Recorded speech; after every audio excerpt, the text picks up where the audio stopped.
RCB அணியை வாங்க பல நிறுவனங்கள் போட்டியிடுகின்றன. ஹாம்ப்ளே பிலிம்ஸ் அணியின் டிஜிட்டல் பார்ட்னராக இருந்து அணியை வாங்க ஆர்வம் காட்டுகிறது. அணியின் மதிப்பு $2 பில்லியன் என நிர்ணயிக்கப்பட்டுள்ளது. இதனால் ஆர்சிபி ரசிகர்கள் மகிழ்ச்சியில் ஆழ்ந்துள்ளனர். டியாஜியோ நிறுவனத்துடன் பேச்சுவார்த்தைகள் நடைபெறுகின்றன.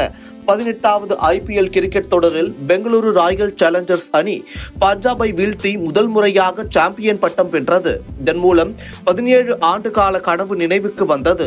இதையடுத்து அவ்வணி வீரர்களுக்கு கடந்த ஜூன் மாதம் 4ஆம் தேதி மாலை 6 மணிக்கு சின்னசாமி மைதானத்தில் பாராட்டு விழாவுக்கு ஏற்பாடு செய்யப்பட்டது.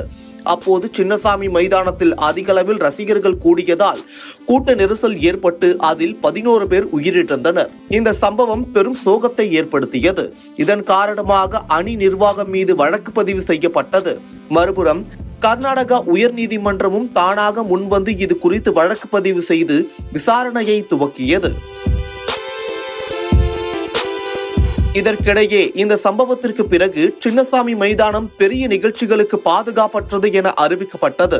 இதையடுத்து சின்னசாமி மைதானம் மூடப்பட்டது. இந்த நிலையில் கூட்ட நெரிசல் சம்பவத்தை அடுத்து பெங்களூரு ராயல் சேலஞ்சர்ஸ் அணி விற்கப்பட இருப்பதாக தகவல் வெளியானது.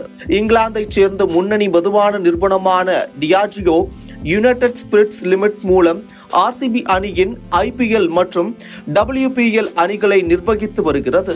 அது தற்போது விற்பனை செய்யப்பட இருப்பதாக நிறுவனத்தின் சார்பில் அதிகாரப்பூர்வமாக உறுதிப்படுத்தப்பட்டுள்ளது.